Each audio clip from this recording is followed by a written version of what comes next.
X-Pac, 1, 2, 3, 60. A new day is dawning for DX. And now, your hosts, Sean X-Pac Waltman. Welcome to X-Pac 1, 2, 3, 60, everyone. All right. I'm used to my mic being up a little louder in my ear, but we'll keep on going with this. Yeah. Hello, everybody. Yeah. Sorry, out there listening, out there watching. And thanks for coming back today, Steve. Steve Kaufman back in the house. I come back. It's fun. Denise always in the house. Yay. Yeah. There's a lot going on. Obviously, we're heading into WrestleMania, and, tons going on. And right before I came here, I sent my son back to the airport. He came here for 4 days visiting. That's awesome. It was a huge deal for me. How was that? What'd you guys do? Yesterday we went, well, here's how stupid I am when it comes to certain things about this town. I thought it was a good idea. What was it? When did you get in? Friday? Was it Friday? Anyways, I thought it was a good idea to go down Hollywood Boulevard and didn't realize they had everything blocked off for the Oscars. Oh, wow. Yeah. Jesus Christ, what a nightmare. That is. Plus, on a Friday, was it during rush hour or during like the early day? Well, I mean, Doesn't I matter. got out there before. I mean, I don't mess around with rush hour, but still, like middle of the day, and it was just like, oh god, this is the first day they get here, and then I take them on this harebrained lack of planning trip to Hollywood Boulevard. And in typical LA fashion, if you shut down one light, you'll notice on all the other lights. So when they shut down Hollywood and Highland for that whole week, pretty much. So yesterday we went to Santa Monica Pier and then over to Venice and Venice Beach, did all the boardwalk, and they had a great time. They came from Minnesota. It's freezing, So it was great. Jesse and my kids Jesse and Caitlin are going to be at Hall of Fame too. So, great, nice. Yeah, life is great, and my relationship with my children. Wonderful. Yeah. Let me see what else. Oh, yeah. Hey, before we get into the news and all that, sometimes, my Twitter feed gets kind of, there's some pretty cool things on there. And, I random tweets of mine pick up traction, and, so like, every now and then, I think I'm going to start reading some, talking about some of them. And oh shit, like, where should I start? Oh. Yeah, I was sitting at home just kind of like laughing my ass off about a few things concerning the Nature Boy Ric Flair 70th birthday party, and I was like, gee, I wonder why they didn't invite me. And then, so I had to post this one of me with the big nose and the blonde wig, and from the Horseman parody. I know this might be a silly question. Did you ever see that? I did see that. I was actually going to ask you how you produce so much water for the tears. Okay. There was this guy named Andre, and he was like a costume and makeup guy, like SFX or something like that. I can't remember the name of his company, so I'm screwing that part up. But he's out of Atlanta, incredibly talented. Anyways, long story short, there was like this tube running, like there was like a little reservoir with water, like I could squirt. Oh wow! Yeah, and then the water would come, and there was a tube that was going down my arm, and like it split off into two. One that would go to my thumb, and then one on my index finger. So I would just go like this, and put my hand above my head like this, and then the water would just squirt down on each side. That's when pretty I would cool. squirt That is really cool. Yeah. You had a whole contraption on there, and you can't even tell. So basically, every time I wonder how come I'm not included on Ric Flair's, festivities, I always have to, reference that. Whose idea was it to do the actual parody, though? I'm pretty sure it was mainly Terry Taylor's idea, if I remember correctly. Yeah. And it was something I thought was kind of silly, and then we did it, and I thought it was great after the fact. I thought every parody, like skit segment ever done after that was copying off of that. And That's fair. And honestly, like, you know, the famous other parodies I may or may not have been involved in, I was like, oh, this is stupid. Like every single one of them.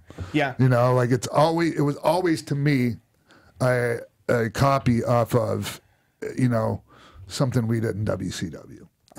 I do a show with Eric Bischoff where he mentioned he ultimately regretted this parody because Arm was upset, and like a couple people that ultimately looking back he was like, oh, I don't know if I should have done it, and I don't think that. I disagree.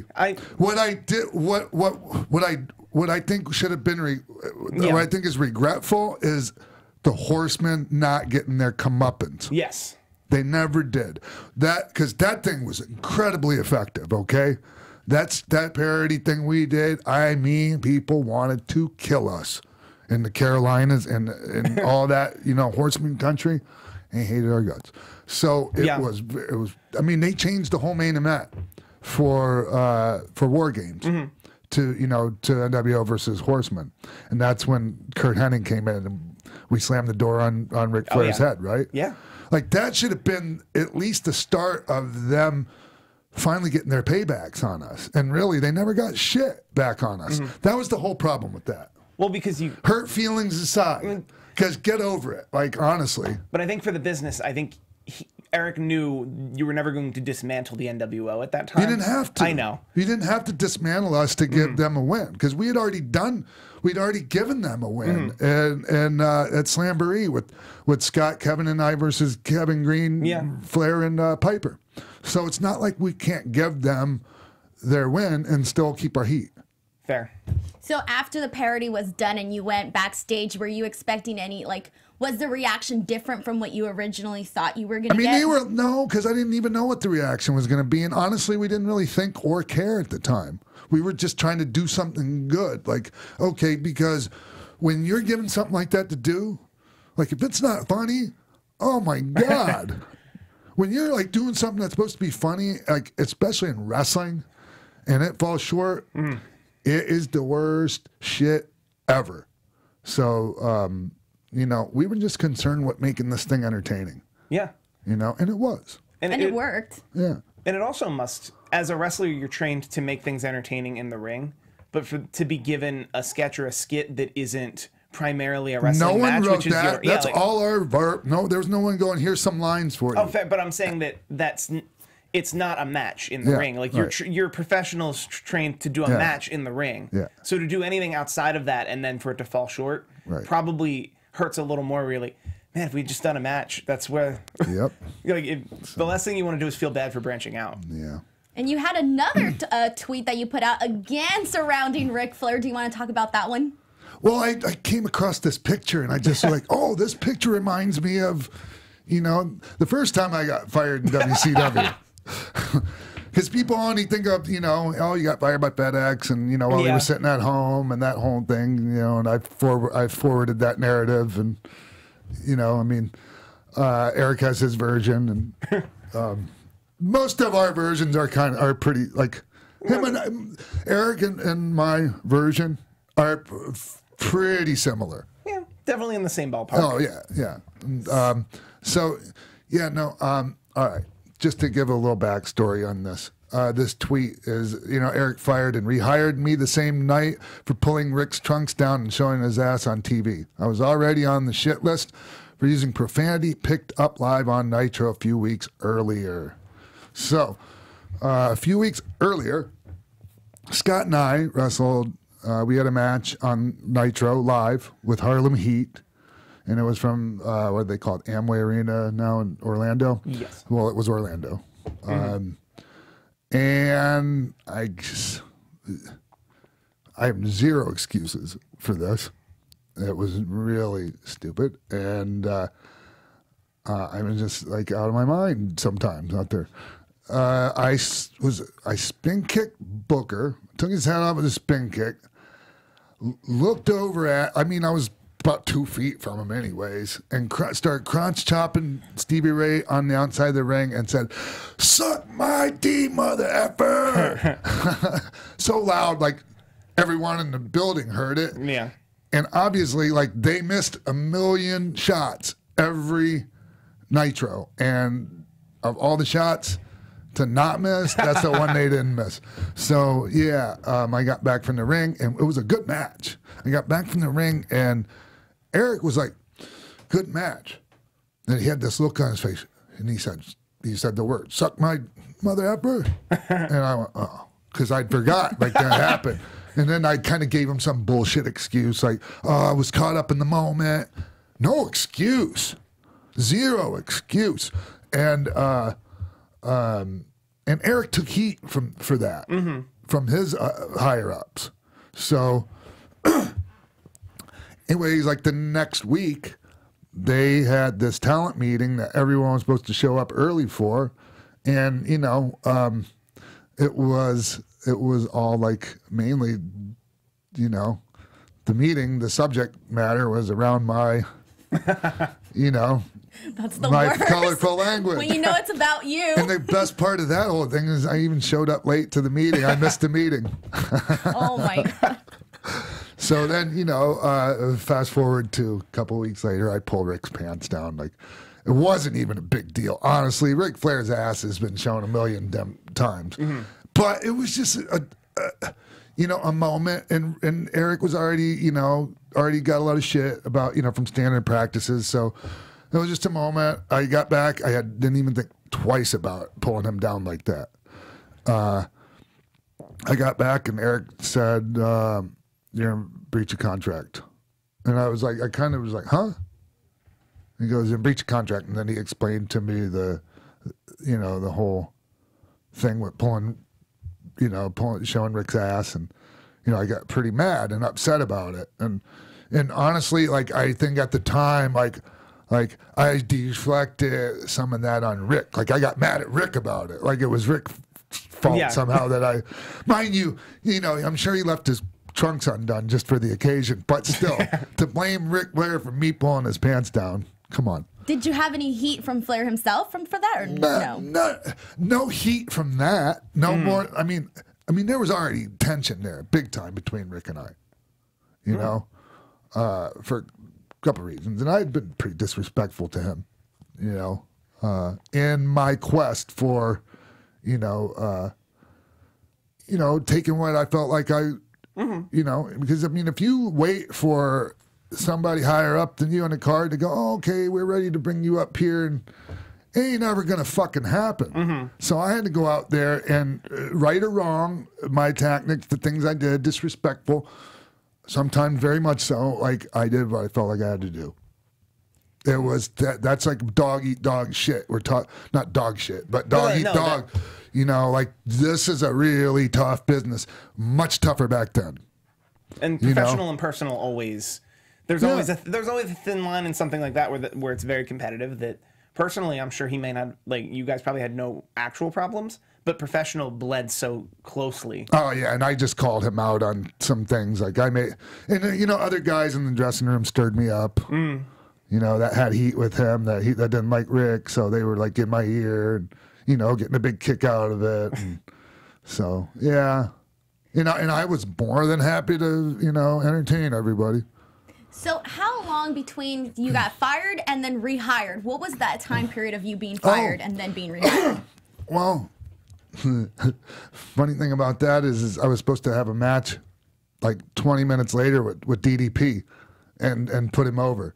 So immediately Dallas goes to Eric and goes, oh, but he's supposed to put me over on TV. Boom, rehired immediately. Wait, so it wasn't even that long? 10 minutes. You were fired for 10 minutes? Yeah. You were fired from WCW for 10 minutes? Yeah, and Eric went, I'll fine you $5,000 and then just give it back to you on the back end somehow. Wow. And I got fined $5,000. I don't know if I ever got it back on the fucking back end, though, Eric. The back end's pretty hard to prove. Yeah.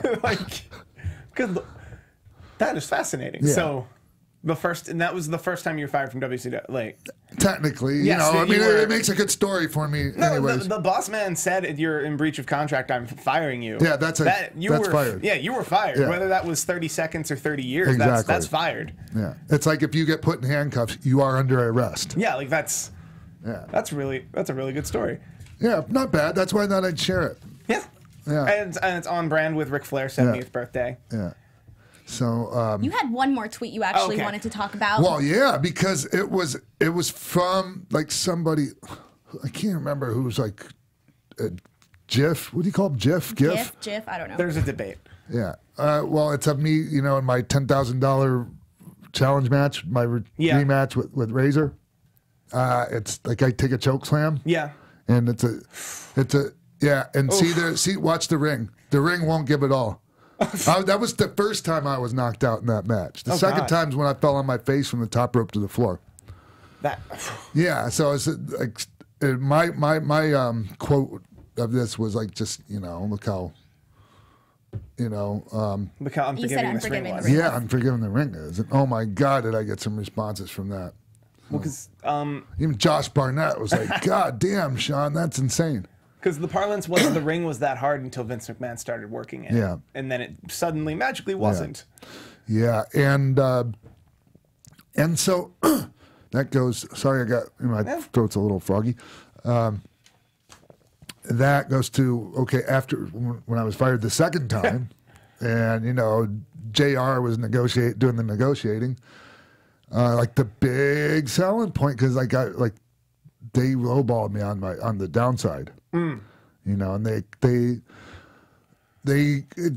counted on the fact that I didn't really want to go back to WCW. Yeah, I didn't want to, but I still always had it in the back of my mind, because I did get pissed when they lowballed me and put it in public. What do you mean by put it like let the info leak it to the wrestling press? So that it was leaked what your downside was and what how the offer was, and how it was lower than probably market value or what you were worth. Yeah, absolutely. Oof. So trust me, that lowballing me on the downside, they paid dearly for that. So because I still made way fucking more, and I hit him with like no more than 15 days a month because it was 180 days, but they could run you 30 fucking days a month until your 180 are up and run you into the ground. And I'm like, no, 15 days a month. You get half, my family gets half. And then, and also, I, got good travel package in my That's deal. Good. And, and I shared this information with my friends. So... the same friends who read about your low downside in the dirt sheets. Well, some of them were on DX with me, and you got to give them the whole story. Sure, but so, anyways, one of the big selling points Jim hit me with was we're getting new rings because I was one of the guys that was going out there and killing myself in these fucking rings. Not everyone else worked that style. Mm-hmm. So, that was a huge selling point for me. Huge. And apparently Jim Cornette has something to do with it. And Mark, you got that from Jim? Jim quote tweeted it. No? No, sorry. Yeah, it's there. I'm finding it. Keep going. So, Jim, apparently that was all Jim Cornette's idea. To make the ring softer? Yeah, and I think he was even maybe commissioned with getting a new design done and all of that. So would you say that was one of the worst rings you'd ever been in, or was there like worse? Mexico. Still worse than yeah, Tijuana, Mexico, up until like a few years ago, had the they were boxing rings. It was harder than like. I don't know. You would think that cement's about as hard as you can get, right? Mm-hmm. But the fucking concrete somehow felt better. I don't know why, well, it's more. It's still a ring, so it's probably more inviting. Whereas concrete, not to just take a flat back bump. And it's just it's. I don't want to go off on a tangent here, but not having a safe stage for your performers in any form of entertainment is bullshit. If you're putting money in your pocket and you're making a profit every week or every month on your shows and you're having your guys working a piece of shit ring that's like a fucking billiard table to bump on, fuck you. Seriously. And a lot of the guys, they don't have the clout or whatever behind, Nobody wants to be the one to have to say no one wants a bitch, especially in Mexico. Yeah. They've conditioned everybody that, like, you can't complain about anything. It's so fucking sad. I've got the Jim Cornette quote here. He says, I was fed up with those concrete Hogan-era rings. In '98, I told VKM they sucked. I found out old Southern suspension ring on a spot show in Mass, had the guy bring it and set it up in the studio, and they built new ones off of it. Keven Dunn screwed up the noise muffling it with blankets. Oh, yes. Oh, my God. That pissed me off so bad. Because for a while there, we go out there, and the sound is a big part of everything. Yeah. And, like, we were bumping on this fucking ring, and it felt better, but you couldn't hear a goddamn thing. And it totally affected the energy in the whole crowd, in the whole building. It's just like, you know, if you're, like, just keep, if you're not a wrestler and you're not wrestling, and, like, kind of maybe keep your fucking mitts out of the, anyways. I'm sorry, I'm going off rants here. Fair. Like, No, we're still on the ring. This is good stuff. Yeah, I don't want to, because I don't. Anyways, That's I don't fair. want to. It's easy to go off on a tangent, and and some people get included in your tangent. That's fair. You don't want included in there. My experience when I was probably 16 and 17, NWA jersey out of Wildwood, New Jersey. Yeah. I was just a kid who bought a ticket who was so insistent to help that they paid me $20 to set up the ring, and that was when I first learned specifically the sound of the ring is you make essentially pillars, and then you put boards over the pillars and then foam over the boards. But There's different ways. That was the way they had it. Yeah. That was the way his ring had it. But those boards are, not only do they act as a solid base over the joists, if you will, but you place them in a way that they'll make the sound. Yeah. And then this promotion actually put a microphone under the ring so that the sound would go through the whole arena. Yeah. Yeah. And they did that in WCW as well. That's a very, and that was like the first ring I'd ever set up in my life. I watched them do that, so it was really important to me to know. It's important for me for a TV wrestling show that you can hear the ring properly, and you even more, like, just as important, hear the crowd. Yep. Hear the crowd response. Because I mean, there's times when I've been in the venue when the thing was taped and the place was going off, and then you watch it and the energy doesn't translate, you know. So I mean, those things are just huge deals, huge. So all right, enough about all that. All right, want to hop into Raw? So one of the first things we want to talk about, since we were earlier talking about Ric Flair, we'll go ahead and start off with the celebration of his big 70th birthday celebration on Raw. And a lot of stuff happened out of that. We had some people come in, sting us, wow. But the big one was Batista, who came out and attacked Ric Flair in his dressing room. He never made it out, and it looks like we're maybe going to be getting Batista Triple H WrestleMania. What are we thinking? Very nice way of doing it. Yeah. And very good way of, like, really smart way of using Dave. Definitely. Yes. So we're using him in a huge spot, and people who want to cheer him, there's no reason why they can't. But we're not pigeonholing him into, okay, if he's not cheered, oh my God. You remember what happened? Like with the whole last Daniel WrestleMania Bryan? he worked? Yeah, and that's not his fucking fault. No, not even a little. And I felt really bad for Dave with that. Like, that was a fucked up spot to be in. But no, this is really smart because he's a huge value. And if you don't try to tell people who they're supposed to cheer for, it will usually work out okay in something like this. Like, it's a big, like, that was a big deal. Yeah, and also Triple H on TV isn't just a white, neat babyface by any stretch. 2 weeks ago, he was telling Becky Lynch she's not going to get to go to WrestleMania. Yeah. Like, he's been a heel on TV fairly recently. Yeah. That you can pick your own adventure with this one. Triple H is a human being. Yes. That's his character. Pretty much. And this was also very subtle because I believe it was Raw 1000, or the last time Batista was on TV, he said Triple H has beaten everyone in Evolution except for me. That was the SmackDown. SmackDown, sorry. Hey, is that when he was kind of lit? I think so. He had a few to drink before that thing, right? That's what it sounded like. Yeah, holy shit. Because they gave him a live microphone with no intention of him seemed like no intention of actually building toward any matches with him. Oh, he just started going into business. I have a live microphone. Yeah. It's wrestling. But that was, I don't know, it was clear they laid that out there, and I guarantee you the next package we're going to see about this is going to include that. Yeah. But it's all right. So I didn't read anything, and I didn't look around to see if they did anything off air as far as the party. I don't think so. The only stuff that they had that wasn't obviously in the ring was what we saw on Raw with the little videos and the little red carpet they had set up. That was pretty much all I saw. There was one thing that happened. Somebody had to go through the cake, right? They had Jinder Mahal come out with his boys and get finishers and put through the cake and all of that stuff. Good. That's wrestling. You can't set up a table and not put someone through it. You can't have a cake in a segment without also getting someone's face through the cake. Yeah. Okay.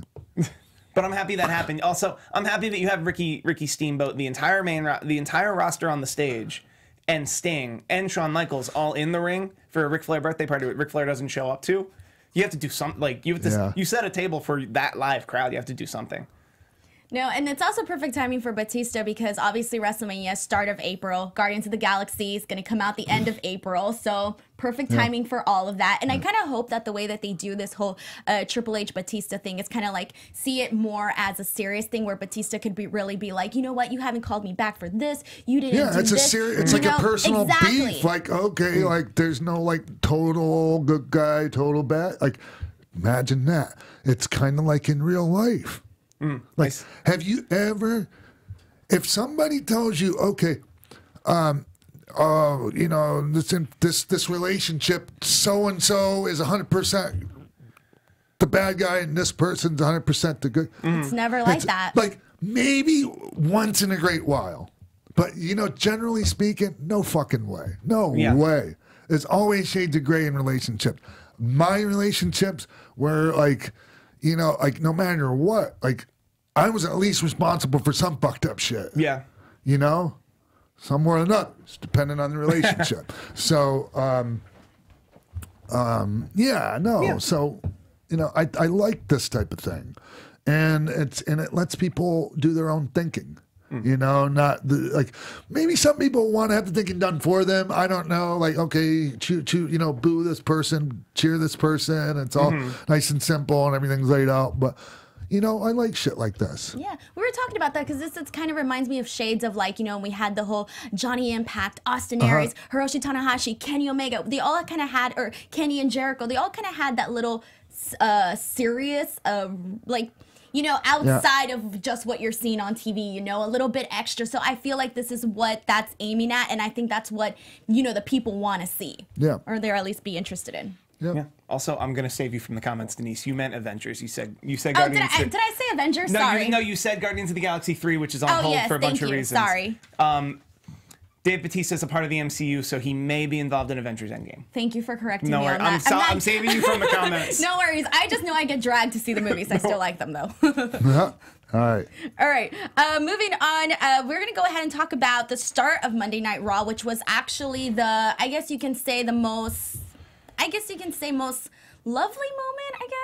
I don't know if that's the right word to use, but it was a great moment. Roman Reigns opened up Monday Night Raw to announce his status with his battle of leukemia. Yeah. And thankfully for everyone, including obviously Roman, and for everybody that was hoping for good wishes for him, he announced that his leukemia is now in remission. Yeah. And I mean, his face said it all. I didn't see the segment live, so I already knew it was good news by reading my Twitter feed. And so when the first chance I got, like when I got home and hit the DVR and I watched it, and it still hit me like a ton of bricks. Yeah. Like, even though I knew what the news was, like, I still went through all kinds of, like, I cried like a motherfucker. I'm not going to lie. You know, I know that guy.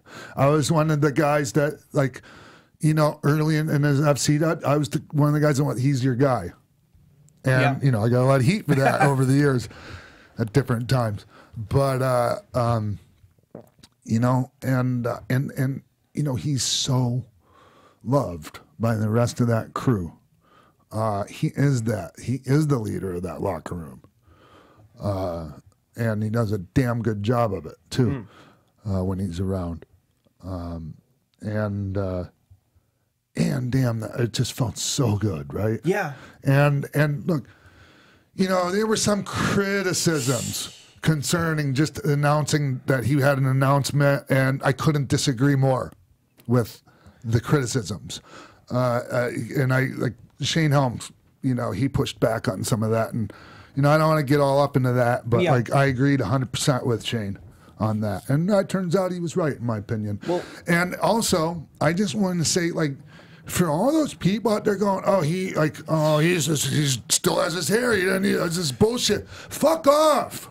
Like, go fuck yourself. My favorite meme of Tuesday morning was the Toy Story meme where it was oncologists everywhere. It's like he didn't say what stage leukemia he had. He didn't say what, like, all we knew is that he had leukemia and he had to step away at a time when he left the title in the ring, and you knew he wouldn't have done that if it were an angle of any type. But no, he had leukemia. It's in remission. He's back. Maybe, maybe if we're real, and look,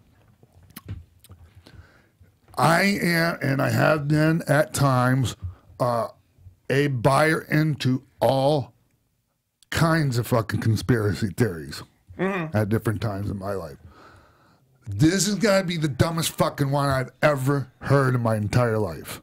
And also, Dave Meltzer retweeted, there was a giant thread of leukemia. A Leukemia Foundation tweeted very specifically why, like, very specifically. Explained it. Yes, because that was a question I had without the tinfoil hattiness. I had a question of, this doesn't fit what I think of cancer. I should research. Yeah, because it doesn't always. You don't lose your hair every time. And like, it turns, I know plenty of people. He didn't, and he also didn't say he had to do chemo, because you may lose your hair during chemo, and he didn't even say what treatment he was seeking. And probably didn't even do chemo. For that. So it's, I don't know. I mean, like, these are blood.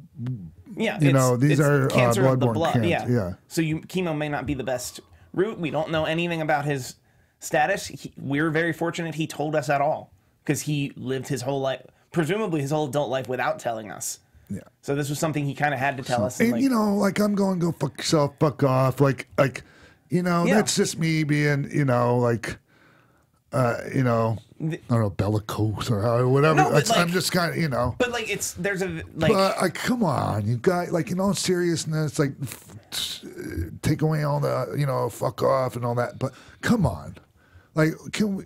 The logical and the emotional response. The emotional response is like, F you, how dare you say that? The logical response is, hey, I don't think you understand leukemia. And That's it's fine. just like, can we, these folks? Yeah. I honestly think that this type of person, their default mindset is to look for something fucked up like that with everything in life, I think.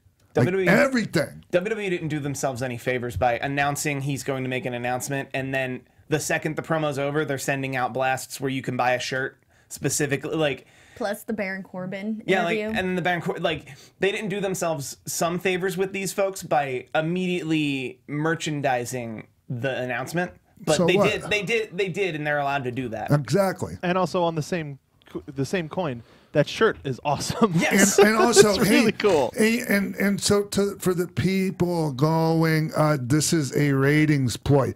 Every fucking thing on the show is a ratings ploy. The idea is to get ratings. I don't understand that. Yeah, it's a ratings That's ploy. why they announced he'd be there. Because they want you to tune into the opening segment, because you know he'd be there and likely make this announcement. Yes. And you want the most people possible hearing such a great announcement. Yeah.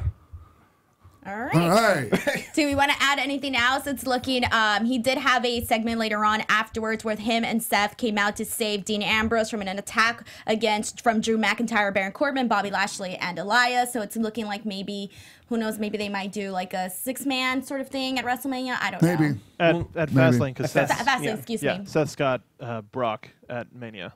So. And then Dean Ambrose didn't do the stage business, and I'm hearing reports that was Dean's choice. I have no idea. It's interesting. I would like them to do a Shield reunion, but with this current Dean Ambrose character that's kind of F everyone, but that he still turns up with his brothers when his brothers need him. We don't have a whole lot of time to tell that story, though. All right. Yeah, I don't think it's going to get told. Moving on, let's talk about Becky Lynch. Becky Lynch also appeared on Raw. She attacked Ronda. However, this time security was quick to arrive, but they could not stop Ronda. So then the police department also came. They got Becky. They arrested her. Becky was arrested. She was taken out. Ronda left she left her belt in the ring after she asked Stephanie McMahon to add Becky Lynch to the match, and Stephanie said, "No, your match at WrestleMania is against Charlotte." So then she got mad, left the belt there, and left. So that was another thing that also happened on Raw. Yeah. This should have been fire for Ronda Rousey, and it was not. It wasn't. It was, not everything we knew was going to go, like, get us on, we're not going to hit a triple-double or whatever, fucking get on. Yeah, you're not going to get on base every time. Well, I don't know my baseball analogies. You're not going to get on base every time. If you get on base more than half the time, you're better than every batter ever. Yeah, so, I mean, yeah, I would have liked to have seen that one, I would have liked that thing to have gone a little bit better. That's all. I've been hearing this. I've heard this criticism before, and I kind of agree with it, which is Ronda Rousey is not best when she's scripted, and she felt scripted here. Versus, it looked it too. Like it looked like she was remembering all of the words verbatim that she had to recite. Versus these are the bullet points. This is what we want you to get across, and we'd rather it look genuine in your face than look like you're trying to recite obviously a paragraph. They're going somewhere with this, but it was kind of like you just dropping the belt on the ground and walking out. Like, but there's a way where that's super powerful. Yeah. It didn't happen though, right? Because there's a way, and I think with Ronda it would be less is more. In my opinion, Ronda should just say, "Oh, you think." It was way too wordy, and she kind of, and in the process, she kind of buried everything that isn't the UFC in her career. To a certain extent, she kind of buried that I'm the top draw here. I'm everything, and I'm leaving you. And Becky Lynch, the person we're all supposed to like, is actually a jobber. The views of Steve Kaufman did not necessarily express. But that's how Becky Lynch's promo kind of read off about the WWE, and I don't think it was intentional. And if you were to ask her, Becky Lynch, Ronda Rousey's promo, I just think it would. Charlotte did obviously mention that the following night on SmackDown, so that was good to her, basically saying that Ronda essentially disgraced the bout, that sort of thing. Yeah. So that also worked in her favor. But my thing that I was like, oh, that kind of sucks, was during Raw, was when Stephanie said, "No, your match is against Charlotte," and the crowd just booed. I was like, guys, please do not count out all the incredible stuff Charlotte has done. I get it. Becky came out and she's shown above Charlotte, but I do think that Charlotte should also get some. They're good. They're fun. They're working boos. Yeah, but I still felt like poor Charlotte. She deserves that spot too. Yes, Charlotte deserves to be highlighted as one of the best women wrestlers in this WrestleMania season. No one deserves a spot, though. No one's entitled to shit. But that's what I mean. As of this moment, she is as worthy of that spot as Becky or Ronda. I agree with that. Personally, I think Ronda. But the thing is like and because no one necessarily is entitled to that, now that's why Becky is figured into this, when that was not the plan under any circumstances. As far as I'm aware, that wasn't the plan in November. No, when Becky was when Becky had established that she was the hottest thing, the hottest thing going. So if this is what it takes to get us to come around. And okay. So anyways, that wasn't the greatest segment, but it'll be fine. They'll deliver in the ring. And they still have plenty of weeks to go to make up for that. If there's anything to make up, I don't necessarily put anything back. It didn't advance us. Yeah. A story I'm hoping that they're gonna tell instead of just leaving stagnant is the idea that Vince McMahon as CEO can come in and just make all these changes he's making, and that Shane and Stephanie are gonna sit idly by. I want that story to come to head sooner than later. That they're gonna have to try to check him in some way. Yeah. All right. Well, I think it's time for a break. Okay. All right. Denise says it's time for a break, so we're gonna take a break. Right. We'll be right back, right here on X-Pac 12360. All right, we're back. We had to take a little break. Let the. No, I was going to say let the station make a little money, but this isn't the station. I mean, that's what they used to say on TV, right? We're on a lot of platforms. Yeah. We'll be back in We're gonna break. 2 and 2. We're gonna take a break, pay the bills. Someone's paying bills. It's going down. All right, well, let's go ahead and talk about the Honky Tonk Man. He is joining this year's Hall of Fame class. The Honky Tonk Man is the longest running intercontinental champion, holding the belt for 454 days. His character and charisma made him a standout and an unforgettable talent as well. And he joins DX for this year's Hall of Fame class. Yeah, you know. So they asked Honky Tonk about inducting him several years back, and you know he tells a story on a couple different you know shows Podcasts or and shoot podcast, tapes whatever, and whatever you can find. You know, and so I didn't know if they'd ever really, you know, they're funny like that, like all right, well, we'll see, you know. I think I can speak for a lot of folks that may not follow the Hall of Fame as closely as others.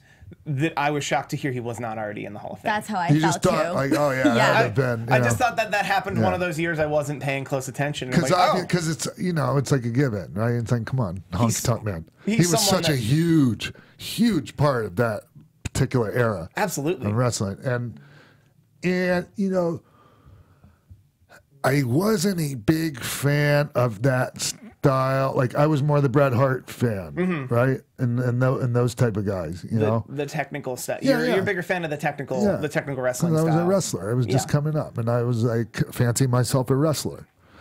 But God, Honky was excellent. He was excellent in there. You know, like he wasn't the guy that was going to go out there and kill himself in the ring, but like, you know, he knew what to do. He had great heat. He was a great character. You know, geez, and you know, like his presence in the the peripherals of the industry, like you know, over the past several years, like he's been pretty entertaining and colorful, and you know. I don't know. He amuses me a lot, and I'm a fan of Honky Tonk Man, and I really congratulations to the Honky Tonk Man on being a 2019 WWE Hall of Famer. All right. I always the comparison might be apples and oranges, but I always compared his run as Intercontinental Champion to the Miz's most recent Intercontinental Champion run, in the sense that you can be a beatable heel, but then just not lose the belt. Yes. Like that's Honky Tonk Man epitomized that to me. That would be the kind of heel that, you know, the ideal heel. Yes, because then them losing doesn't actually kill them, because their character is what's over, not their in-ring, not their win-loss record. Yeah. So yeah, good for him. 400 days. Good for everyone, because you know I can see that being a pretty entertaining Hall of Fame acceptance speech. And I guess WrestleMania is not going to be in Memphis anytime soon, is what they're saying with this. Oh, maybe. Yeah, like that would be weird if 2 years from now they're in Memphis and they can't induct Honky Tonk Man. Yeah. I saw a tweet yesterday that said that WrestleMania is going to be in Tampa. Yeah. That seems pretty likely at this point. Yeah. Wow. My parents that live in Lakeland are very happy about that. And I'm a St. Pete boy. Like that's my hometown. Right. You know? I mean, I got a couple hometowns actually, right? You've quite a few hometowns, but but I was born and raised in St. Pete, so yeah. I should have sent you some pictures. I was down there last week. Yeah, I remember what it looks like just fine. Anyways. All right, moving on to our next hot topic. Bruce Prichard has recently been hired back by the WWE to be a part of the creative team. The last time Bruce was with WWE was back in 2008. Since then, he has worked with Impact behind the scenes and also with MLW Radio Network, where he did his podcast. So I want to know what you guys' thoughts is on that. They just wanted Bruce Prichard back WWE, so he's not doing other things. This is just my take. Yes. It just comes from my speculation. You know, educated guess on my part, because and nothing against Bruce, because I'm a big fan of Bruce. Like, and he's a brilliant guy, and he's But creatively, like, I don't think they really want or need that, you know, like I like to use this word a lot, the antiquated creative process. But thought process. He did work in TNA. He has worked in MLW. I don't think his... But you still think he's... the TNA stuff, what was good about that? Fair. He didn't, and I love Bruce. Yeah, no, I do. I get along with Bruce, great with Bruce now, but that wasn't a good run for him.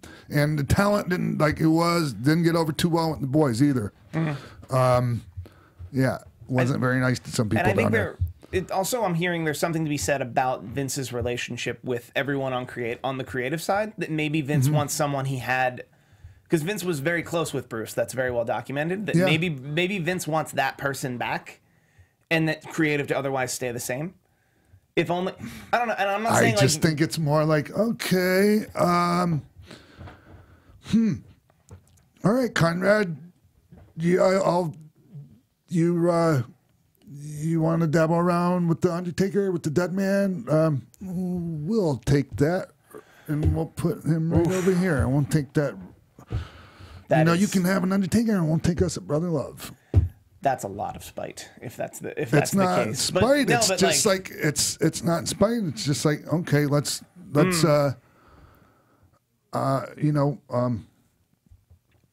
there are consequences sometimes for things like business decisions. Nothing. Hey. Oh no, I'm not. And I'm not. And it definitely wasn't wrong of Conrad to reach out. Like, that's what I would have done too, But like, if you don't think that some of these things are going to ruffle feathers, come on. Like, Conrad is the nicest guy, and all of the insider, like the business, the whole universe of wrestling. Like, I swear to God, like, I think he's one of the nicest guys I think I've ever met. Period. And that, and so, and that goodwill goes a long way, and has gotten him I see him at every after party at WrestleMania. He's in everywhere, and so, but but that was before we started. Yeah, Undertaker's WWE guy. Oh, 100, right? Like through and through a WWE guy, and like that's yes. I will say, only because I am close to this situation. Yeah.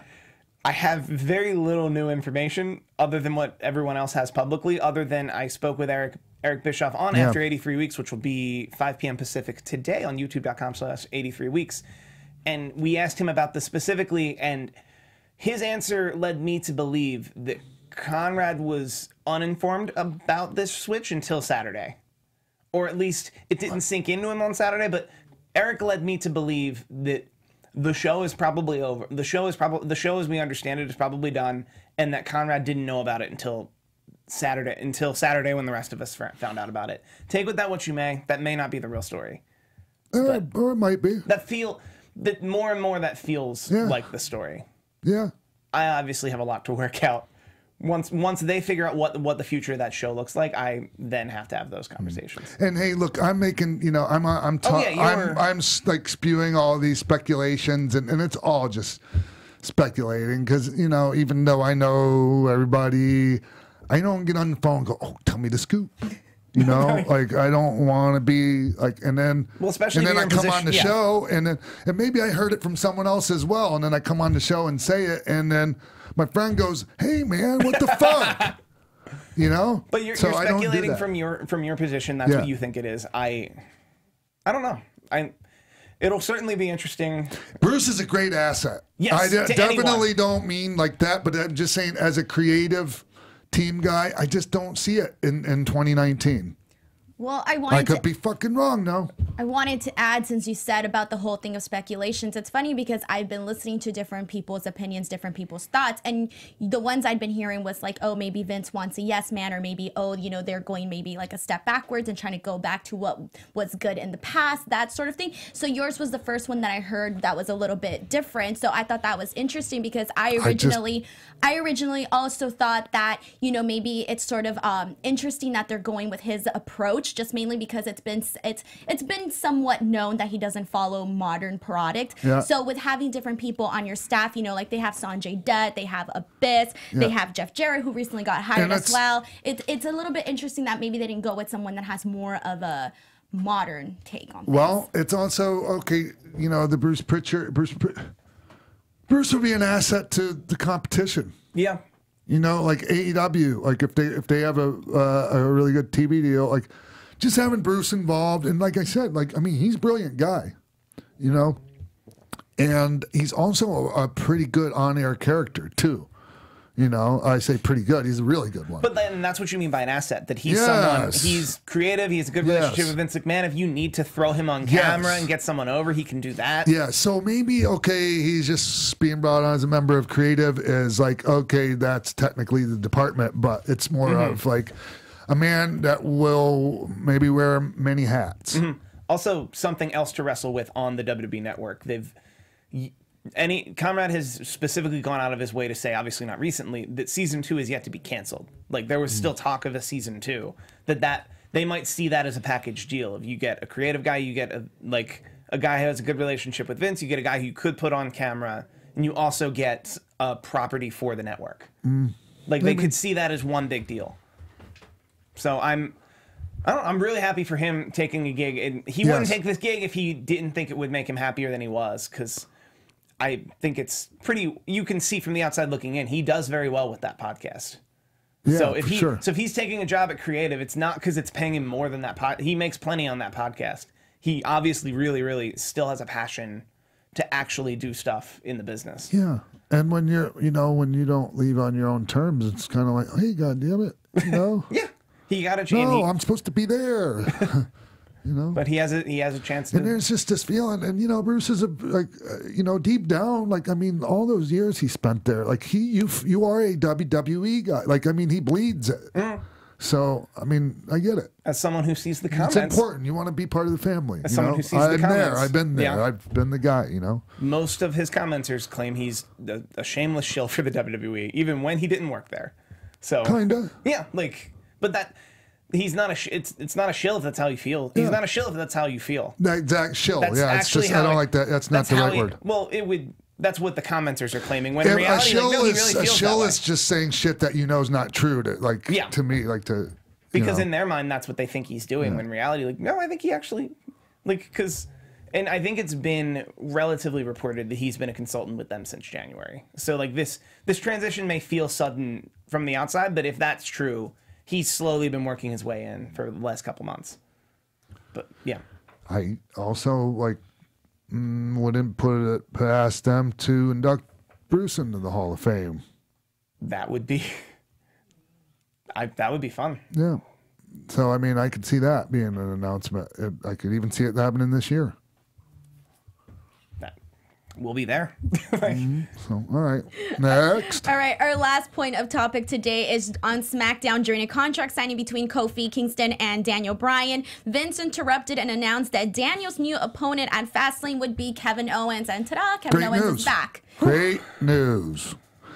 Great news. Anyone that doesn't understand why this is great news, it's because taking him out of this Fastlane match means that almost assuredly he's going to have a title match at WrestleMania. And I think I would much rather see him have a WrestleMania title match than a Fastlane title match. And it's a good sign. That means they're listening to the fans. That's what the fans said they wanted. Yes, but you can't just give it to them. You got to make them feel like you're trying to take it from them, but they still get it in. It's like they're doing with Becky. It's that, I mean, there's got to be the chase. The babyface has to overcome obstacles. So. That's true. I'm only worried about the actual Kevin Owens Daniel Bryan match, because Kevin Owens, I think they're trying to play him up as a face, but with Vince McMahon, I don't know what they're trying to do with them. I like it, but it's like, okay. With that Vince intro, how could he not be a heel? But Daniel Bryan's already a heel. That match itself is going to be very interesting, because if neither of us like either competitor, where are we going to go? How are we going to? Which those guys as in-ring performers are going to put on a banger of a match. It's just a matter of what story are we going to tell between those two with essentially 2 weeks notice. So I'm interested to see them put it together because you know they will, you know it'll be great. It'll be fine. But we're just all very curious. You hate to see Kevin Owens be gone for extended length of time and then just be brought back to be a little buffer in between, to be a bump in Daniel Bryan's road on the way to Kofi Kingston, and possibly a bump in Kofi Kingston's road on the way to the title at WrestleMania. So exactly. I think that's kind of a mark of faith in Kevin Owens though, because I think anyone else, if let's say it was a returning Samoa Joe as an example, or returning Randy Orton, I'd be really, really, really worried. I'd be really worried of what's next for that person, where Kevin Owens has been put in positions like this before where you're oh man, that's unforgiving, and then it turns out you pair him with Chris Jericho and it's the greatest thing ever. He'll make it work. And I think that's a good mark to him that I guarantee you he'll have something at WrestleMania built through this. Yes. Him and Big E maybe. I don't know. Just throwing stuff at the wall. I don't, yeah.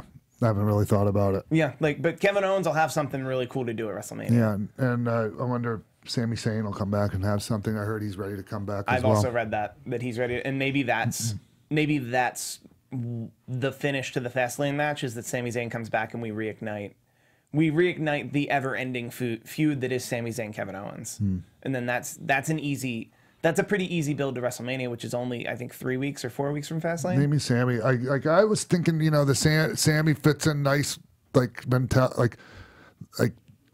the Daniel Bryan thing. To me, they have this similar, mind you, Sammy's not coming out talking about, consumerism and all that and shit. But Sammy's got his own, socially conscious things going on, and some of which people like to, I think maybe there's a certain part of the population out there that might roll their eyes at it. I think it's sad they knew that, but it's, goody two shoes, or or we don't want hypocrite, or liar, come on, we don't want to be preached to by wrestlers about social issues. And so you think he could align? Sami Zayn could align himself. I could see that. Bryan, and then because I think they think alike. Yeah, and maybe that's just me because I'm in my head. But they have a very short period of time to make us cheer Kevin Owens in this match, because once you do that, and then if Sami Zayn could screw Kevin Owens out of the match, that's all you need. Yeah. That's all you need to give Kevin Owens something to do. Just a small little thing that I noticed was Kevin Owens came back a little bit more fit too. So credit to him as well, because I think usually when you're out for an injury, you don't always come back tip top, sometimes, right? Well, the good ones come back better, Denise. We always take the opportunity when we're injured to come back. I'm not going to say bigger, because bigger's not necessarily better, but come back better, in better shape. Some things changed, things update your, he had a bunch of tats, Kevin Owens did. Did he? Yeah. So update your look, change your look around, bring some new stuff to your in-ring game. That's what I did every time I was out hurt. Speaking of which, it's worth mentioning, since we're talking about Kevin Owens, he used a stunner in the main event of SmackDown Live. Yeah. And Steve Austin has pointed it out. It's not the first time Kevin Owens has used a stunner, and then Steve Austin has talked to him about it. But that's an interesting thing that may be his new finish for a minute. I like the pop-up powerbomb. What did Austin say exactly? Don't. You don't? No. Because it's first of all, you can't do that to everyone. Number one, and you got to shoot a guy into the there's other ways of going into it, but it's just not an ideal finisher for me. But he made it work. Fair. And I think if he has a pop-up powerbomb and a stunner, because a stunner is a move that looks devastating and anyone can take. Yeah. And that's ultimately what Austin said while showing a GIF of his stunner against against Kevin Owens' stunner, but claimed that his was good and then Kevin's is not. Also, good. How you take the stunner has evolved over the years. Because I remember when when Steve first. I remember he first came up with that idea. Like we hadn't left for WCW yet. He was still the ringmaster, you know, and was like he was talking about it, like, and we were trying to envision, like, how do you bump on that? How do you sell it? Like, because like visually, it just didn't like. You just have to show. You have to. It literally... wasn't a thing where like, ooh, that's. Aesthetically, that move is just so beautiful. It's just it's a jawbreaker, and it's all in how it's sold and how you get it over. And nobody got it over better. Like, I mean, Austin did an incredible job getting that thing over. But so, guys, were even a guy that took it shitty. Like Vince took it terrible. For a while, but he sold the fuck out of it. Well, like the first time Vince ever took it, and it was one of the first times Vince ever got physical. He took it terribly. But he's like flopped on the floor. But then he flopped on the floor and like had a seizure, and it still worked. The Rock takes it probably the best. Yeah, actually, the person that like came in and showed everyone how to take it properly was Scott Hall. Really? In 2002. Yeah. And that's how I started taking it after I saw that one. Yeah, that's how you do it. Yeah, he took it and he'd go flying, you know? I think I've seen one where The Rock would take it, he'd go flying, he would land on his feet, and then Austin would stunner him again. Yeah. Because he was on his feet still. Yeah, I just saw somebody like posted a clip of like, you know, DX beating the shit out of, no, it was Austin. Like we were on the ring and like a big cargo net dropped on us. And then like Hunter's like trying to get Austin. He's like tripping on the cargo net. He gets the shit beat out of him. We get out of the net and...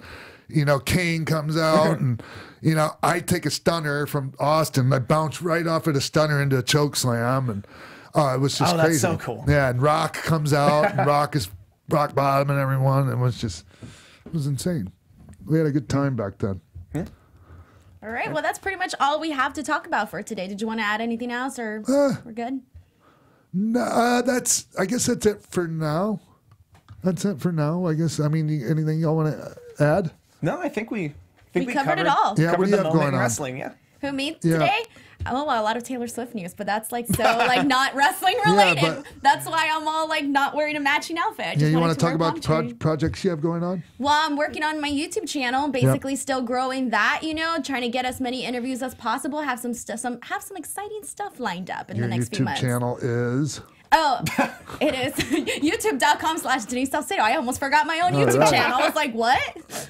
All right. Well, I hope everyone stops by and checks out because you have great interviews. I do. I have some interviews with Garza Jr. I have an interview with Ray Phoenix. I have an interview with Jeff Cobb. I have an interview with Rocky Romero. And there's some few other ones, especially if you're into lucha. All my Expo Lucha interviews are up there. Those ones have been getting pretty good. A lot of people from Mexico have been commenting, so that's really nice. Any of them in Espanol?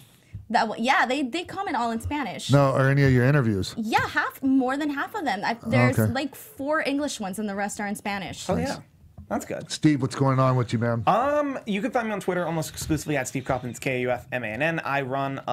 I'm involved in a lot of different YouTube pages, including this one right here, youtube.com/X-Pac. Also tonight at 5 p.m. Pacific, we've already taped it. Pronouns. Me, Christy Olsen, friend of this show, also Christian Rosenberg and George Formosa, do After 83 Weeks, where we talk to Eric Bischoff about 83 weeks. That's 5 p.m. Pacific at youtube.com/83 weeks. If I tweet the link, I'm probably involved. Oh, right on. Yeah, it would be the easiest way to do it. Hey, Mark. Yes, sir. Tell everyone what you have going. Hey, everyone. You know, Mark sits in there in the booth every week, and he engineers this show, and he's such a we need Mark, but Mark sits back and he's kind of an unsung hero around here because there are certain weeks we go and we never even hear from Mark, and it's pretty selfless of you, Mark, and I want every week for everyone to know what you have going on, and also Mark's a great worker, and engineering stuff, all kinds of stuff. Like if you have projects, Mark Donica's your man for that shit. So, Mark, tell him what you got going on. Smiling ear to ear in the booth, Sean. Thank you very much for that. I work across a couple of different types of podcasts. I do a show with my wife about theme parks. I do a wrestling podcast with Bill Handstock and Brandon Taylor, who currently works as Robert Baines on the independent scene. We call ourselves the Wrestling Professionals, and we have a Twitch show that features gaming, as well as a podcast that we air live on twitch.tv/Wrestling Professionals.